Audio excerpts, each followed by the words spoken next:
بہت پرانے زمانے کی بات ہے کہ کچھ جوگیوں نے ایک سانپ کو دیکھا۔ انہوں نے اسے قابو کیا اور پھر جب اسے پٹاری میں بند کرنے لگے تو سانپ ان سے چھوٹ گیا۔ اب جوگی سانپ کے پیچھے پیچھے اور سانپ ان کے آگے آگے چلتا گیا۔ وہ سانپ جہاں سے بھی گزرتا وہاں ایک دریا بہتا گیا۔ یہ سانپ میدانوں، پہاڑوں اور ریگستانوں سے گزرتا جوگیوں سے بچتا بچاتا کہیں دور نکل گیا اور پھر اچانک اسے ایک بہت بڑا سمندر نظر آیا۔ سانپ اپنی جان بچانے کے لیے اسی سمندر میں اتر گیا اور یہی ہے دریائے سندھ کی سب سے پرانی کہانی۔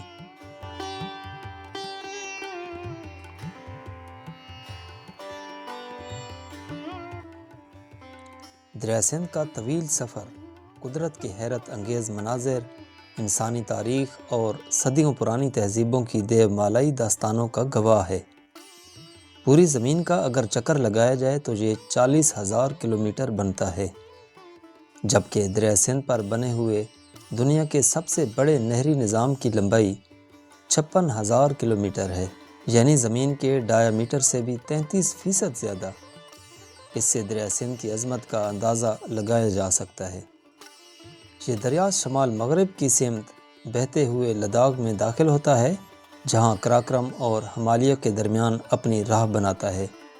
وادی نبرا میں سیاچین گلیشیئر کے پانیوں سے دریائے نبرا اس میں شامل ہوتا ہے۔ پھر بلتستان میں دریائے شیوک، شگر، گلگت اور استور جیسے دریا اس کا حصہ بنتے ہیں۔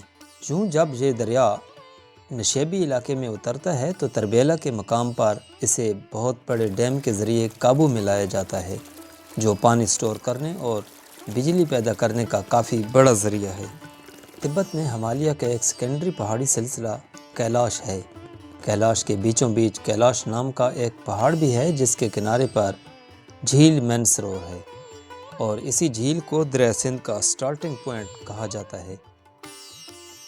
ایک زمانے تک اسی جھیل کو دریائے سندھ کا نقطۂ آغاز سمجھا جاتا رہا، تاہم 1811 میں ولیم مور کرافٹ نے اس علاقے میں جا کر بتایا کہ سندھ کا نقطۂ آغاز جھیل مانسروور نہیں بلکہ جھیل میں جنوب سے آ کر ملنے والی ندیاں ہیں۔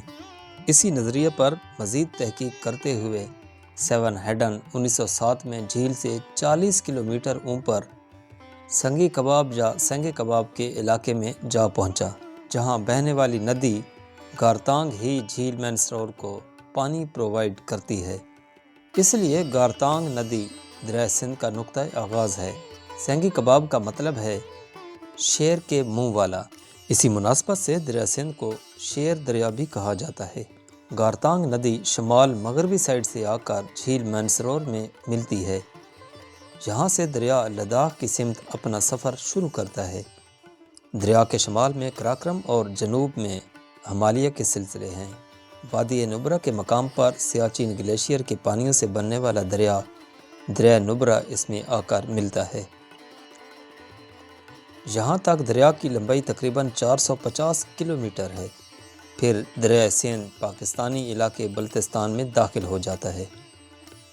دریائے سندھ کے پاکستان میں داخل ہوتے ہی سب سے پہلے دریائے شیوک اس میں آ کر ملتا ہے۔ پھر 30 کلومیٹر مزید آگے جا کر سکردو شہر کے قریب دریائے شگر اس میں آ کر گرتا ہے۔ مزید آگے جا کر ہندوکش کے سائے میں دریائے گلگت اس میں ملتا ہے اور پھر نانگا پربت سے آنے والا استور دریا بھی اسی میں گر جاتا ہے۔ جیسے ہی دریائے سندھ نشیبی علاقوں میں داخل ہوتا ہے، تربیلا کے مقام پر ایک بہت بڑی دیوار بنا کر اسے ڈیم میں تبدیل کر دیا گیا ہے اور یہ ہے تربیلا ڈیم۔ تھوڑا سا آگے جا کر جرنیلی سڑک کے پاس اٹک کے مقام پر دریائے کابل اس میں آ کر ملتا ہے۔ دریائے سندھ کا سفر پوٹوہاری پہاڑی علاقے سے چلتا ہوا کالا باغ تک جاتا ہے۔ کالا باغ وہ مقام ہے جہاں سے دریائے سندھ کا پہاڑی سفر ختم ہو کر میدانی سفر شروع ہو جاتا ہے۔ کالا باغ کے ہی مقام پر دریائے سواں سندھ میں ملتا ہے۔ تھوڑا سا آگے مغربی سمت سے آنے والا دریائے کرم اسی دریا میں شامل ہو جاتا ہے۔ مزید آگے جا کر کوہ سلمان سے آنے والا گومل دریا دریائے سندھ میں شامل ہوتا ہے۔ مظفر گڑھ سے تھوڑا آگے جا کر پنجنت کا مقام آتا ہے، جہاں پنجاب کے پانچوں دریا جہلم، چناب، راوی، ستلج اور بیاس آپس میں مل کر اسی دریا میں سما جاتے ہیں۔ گڈو سے سندھ جنوبی سمت میں بہتا ہے، سکھر شہر کے بیچ سے اور لاڑکانہ اور موہنجو دڑو کے مشرق سے گزرتا ہوا سیون کی پہاڑیوں تک آتا ہے۔ ٹھٹھہ کے مشرق سے گزر کر چھوٹی چھوٹی بہت ساری شاخوں میں تقسیم ہو کر آخر بحیرہ عرب میں شامل ہو جاتا ہے۔ اسی دریا کے کنارے آریاؤں نے اپنی مقدس کتاب رگ وید لکھی تھی۔ رگ وید میں اس دریا کی تعریف میں بہت سارے اشلوک ہیں۔ یہ بر صغیر کا واحد دریا ہے جس کی ہندو پوجا کرتے ہیں اور یہ اڈیرو لال اور جھولے لال بھی کہلاتا ہے۔ اس دریا کے کنارے دنیا کی ایک قدیم ترین تہذیبوں میں سے ایک منفرد تہذیب نے جنم لیا تھا۔ قدیم زمانے میں اس دریا کو عبور کرنے کے بعد ہی وسط ایشیا سے بر صغیر میں داخل ہوا جا سکتا تھا۔ اس دریا کو اپنی توندخوئی اور خود سری کی وجہ سے بھی شیر دریا کہا جاتا ہے۔